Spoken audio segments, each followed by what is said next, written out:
Perahu kecil rentan di angkasa. Masing-masing dari tiga masalah ini, perang nuklir, keruntuhan ekologis, dan disrupsi teknologi, cukup untuk mengancam masa depan peradaban manusia. Tetapi jika digabungkan, mereka menambah krisis eksistensial yang belum pernah terjadi sebelumnya, terutama karena mereka cenderung saling memperkuat dan menyatu satu sama lain. Sebagai contoh, meskipun krisis ekologis mengancam kelangsungan hidup peradaban manusia seperti yang kita ketahui, tidak mungkin menghentikan pengembangan AI dan bioteknologi. Jika Anda mengandalkan naiknya lautan, berkurangnya persediaan makanan, dan migrasi massal untuk mengalihkan perhatian kita dari algoritma dan gen, pikirkan lagi. Ketika krisis ekologi semakin mendalam, perkembangan teknologi dan berisiko tinggi mungkin akan semakin cepat. Memang, perubahan iklim mungkin datang untuk melakukan fungsi yang sama dengan dua perang dunia antara 1914 dan 1918 dan lagi antara 1939 dan 1945. Laju perkembangan teknologi meroket karena negara-negara yang terlibat dalam perang total melemparkan kewaspadaan dan ekonominya ke udara dan menginvestasikan sumber daya yang sangat besar dalam semua jenis proyek yang berani dan fantastis. Banyak dari proyek ini gagal, tetapi beberapa berhasil memproduksi tank, radar, gas beracun, jet supersonik, rudal antar benua, dan bom nuklir. Demikian pula, negara-negara yang menghadapi bencana iklim mungkin tergoda untuk menanamkan harapan mereka dalam pertaruhan teknologi yang putus asa. Manusia memiliki banyak kekhawatiran yang dapat dibenarkan tentang AI dan bioteknologi, tetapi pada saat krisis, orang melakukan hal-hal yang berisiko. Apapun yang Anda pikirkan tentang mengatur teknologi yang mengganggu, tanyakan pada diri Anda apakah peraturan ini akan berlaku bahkan jika perubahan iklim menyebabkan kekurangan pangan global, membanjiri kota-kota di seluruh dunia, dan mengirim ratusan juta pengungsi melintasi perbatasan. Pada gilirannya, disrupsi teknologi dapat meningkatkan bahaya perang apokaliptik, bukan hanya dengan meningkatkan ketegangan global, tetapi juga dengan mendestabilisasi keseimbangan tenaga nuklir. Sejak tahun 1950-an, negara-negara adidaya menghindari konflik satu sama lain karena mereka semua tahu bahwa perang berarti saling menghancurkan. Tetapi ketika jenis senjata ofensif dan defensif baru muncul, negara dengan teknologi adidaya yang meningkat mungkin menyimpulkan bahwa itu dapat menghancurkan musuh-musuhnya dengan impunitas. Sebaliknya, negara yang kekuatannya menurun mungkin takut bahwa senjata nuklir tradisionalnya akan segera menjadi usang, dan karena itu lebih baik menggunakannya sebelum kehilangan mereka. Secara tradisional, konfrontasi nuklir mirip dengan permainan catur hyper rasional. Apa yang akan terjadi ketika para pemain dapat menggunakan serangan cyber untuk merebut kendali dari apapun dari papan lawannya? Ketika pihak ketiga anonimus dapat memindahkan pion tanpa ada yang tahu siapa yang membuat langkah, atau ketika AlphaZero lulus dari permainan catur dari permainan catur biasa ke permainan catur nuklir. Sama seperti tantangan yang berbeda cenderung bersenyawa satu sama lain, begitu juga niat baik yang diperlukan untuk menghadapi satu tantangan dapat dilemahkan oleh tantangan di sektor lainnya. Negara-negara yang terkunci dalam perlombaan senjata kemungkinan tidak akan setuju untuk membatasi pengembangan AI, dan negara-negara yang berusaha melampaui pencapaian teknologi para pesaing mereka akan merasa sangat sulit untuk menyetujui rencana bersama untuk menghentikan perubahan iklim. Selama dunia tetap terbagi sebagai rivalitas antar negara, akan sangat sulit untuk secara bersamaan mengatasi ketiga tantangan itu, dan kegagalan bahkan di satu sektor saja bisa menjadi bencana besar.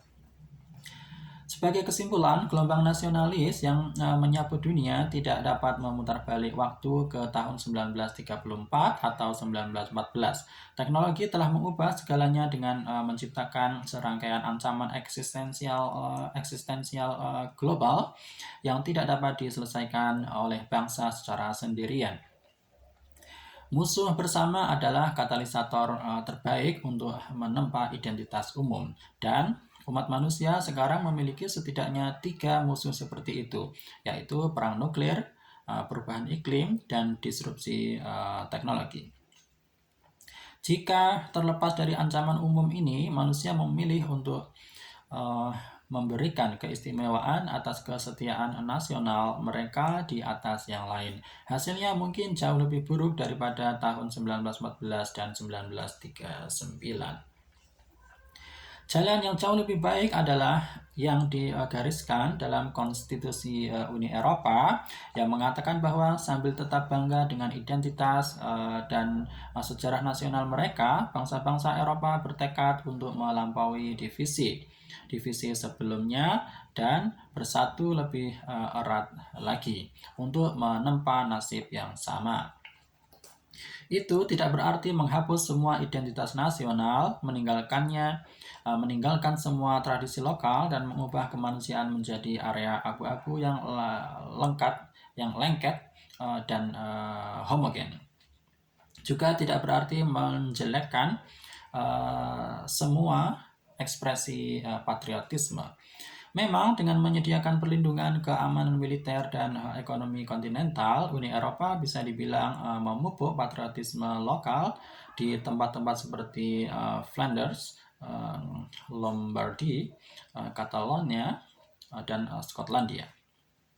Gagasan untuk mendirikan Skotlandia dan Catalonia yang independen terlihat lebih menarik ketika Anda tidak perlu takut akan invasi Jerman dan ketika Anda dapat mengandalkan barisan Eropa bersama melawan pemanasan global dan perusahaan global.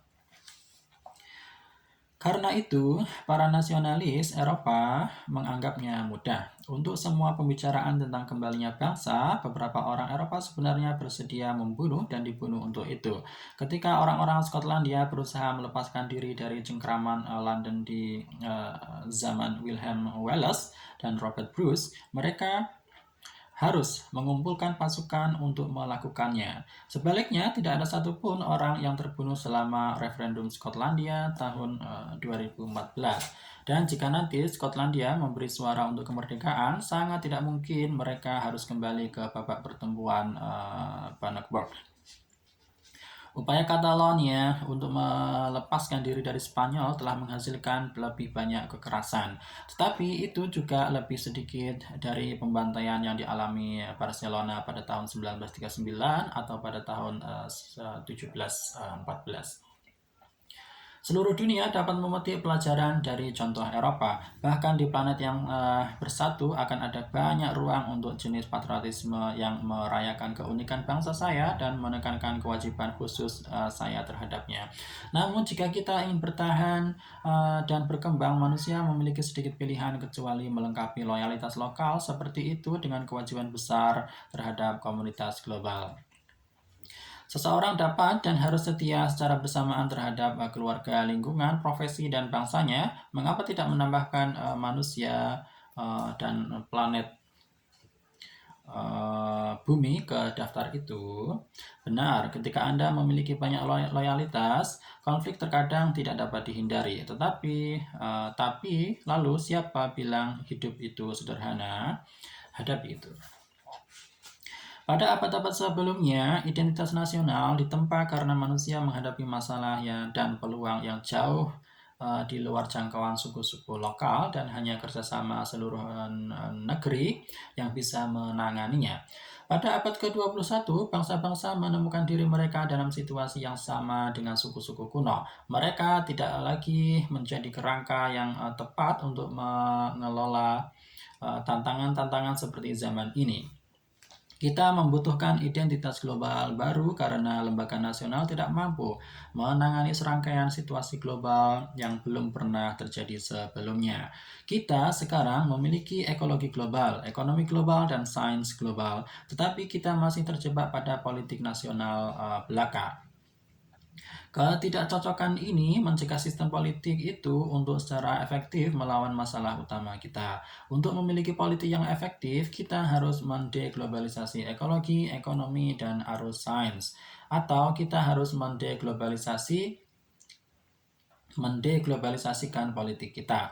Karena tidak mungkin melakukan deglobalisasi ekologi dan perkembangan sains dan karena biaya deglobalisasi ekonomi mungkin akan menjadi penghalang, satu-satunya solusi nyata adalah globalisasi politik. Ini tidak berarti membangun pemerintahan global, sebuah visi yang meragukan dan tidak realistis.